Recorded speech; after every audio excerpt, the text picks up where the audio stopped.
હું હાલે દાદા? કેમ છે સાહેબ? બસ કેમ રહ્યો આજનો દિવસ? કેમ આમ નિરાશ લાગે? શું કરવું યાર, આ મોંઘવારી વધતી જાય છે અને માર્ચ મહિનો પૂરો થવાની તૈયારી છે.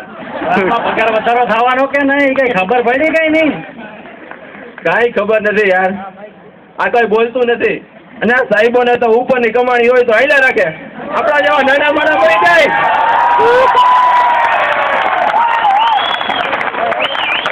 બહુ સાચી વાત કરી હો. સાહેબ આવો ને. અહીંયા મહેતા સાહેબ ક્યાં બેસે છે? સાહેબ આ સરકારી ઓફિસ છે, અહીંયા બેસે નહીં સુવે. તો અહીંયા મહેતા સાહેબ ક્યાં સુવે છે? ઓલી બાજુ જાવ ને સાહેબ. Thank you.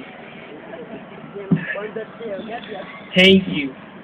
મહેતા સાહેબની ઓફિસ એ બાજુ છે, એવું તરત અને સ્પષ્ટ કહેનારા તમે પહેલા જ મળી આવો.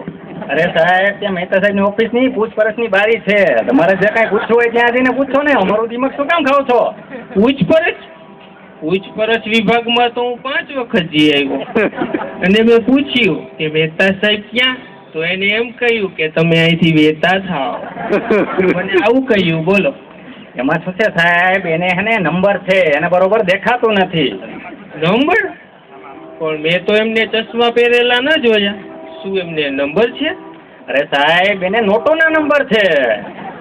એને જો 10ની નોટ આપો તો થોડુંક દેખાય અને 20ની નોટ આપો ને થોડુંક વધારે દેખાય. તો 500 કે એવી નોટ આપો ને તો ચોખ્ખું જણાક દેખાય. ઘણા જેવું દેખાય. આ તો જબરું કહેવાય હો.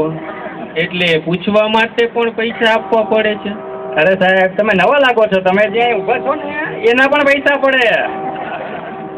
ઓહો, આ તો બહુ જબરું કહેવાય. એટલે શું બહારથી અંદર આવવા માટે કોઈ ટિકિટ લેવી પડે છે? તમે પહેલી વાર એવા લાગો છો. અહીંયા છે ને સરકારી ખાતું છે, અહીંયા પૈસા વગર કશું જ ના થાય.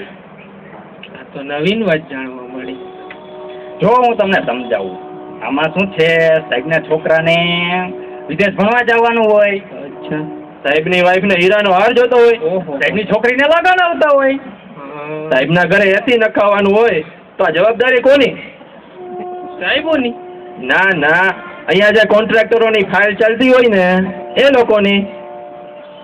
ઓહો, આ તો જબરું કહેવાય. એટલે શું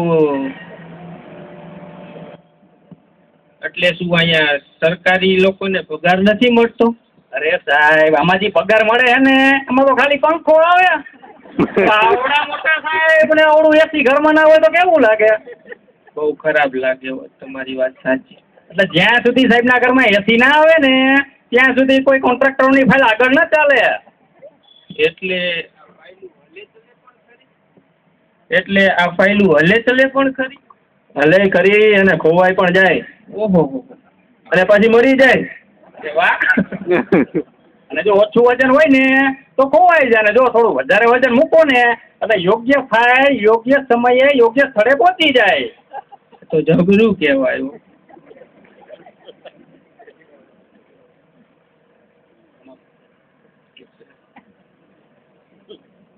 આમાં શું છે, જ્યાં સુધી તમારે પૈસા ના આપો ને ત્યાં સુધી આગળ ન જાય. આમાં તો સાહેબની સાઇન કરાવી હોય ને તો ખિસ્સા ખાલી થઈ જાય.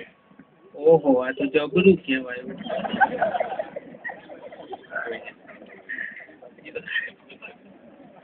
અને જો હિરોઈનને સાઇન કરાવી હોય ને એ સહેલી, તો કોન્ટ્રાક્ટરોને સાઇન કરાવી હોય ને તો ખિસ્સા ખાલી થઈ જાય અને તારે તમે ખાલી થઈ જાવ આખે આખા.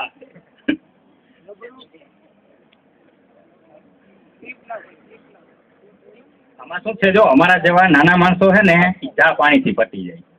થોડાક મોટા હોય ને તો છાપા પાણીથી, અને બહુ મોટી સાઈઝ ના હોય ને તો માલ પાણીથી. આ તો જબરું કહેવાય.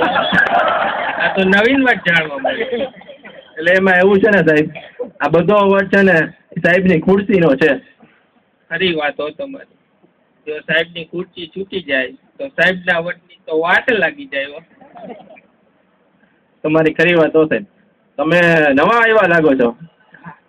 તમને કોઈ જોયા નથી. શું તમારી ફાઇલ કઢાવવા આવ્યા છો? ના ના, હું છે ને તમારા સાહેબને કઢાવવા માટે આવ્યો છું. એટલે લાંચ રૂશ્વત વિરોધી ખાતામાંથી આવું છું. ત્યાંનો સાહેબ છું.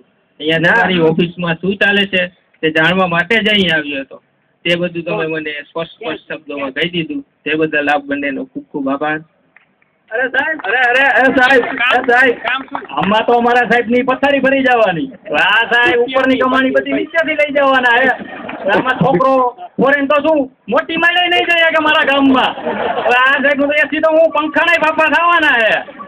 આ બધું હાઈલા રાખે. આ બધું તો સરકારી ખાતું હે, હું તો ચાલ્યા રાખવાનું હોય. ચાલો.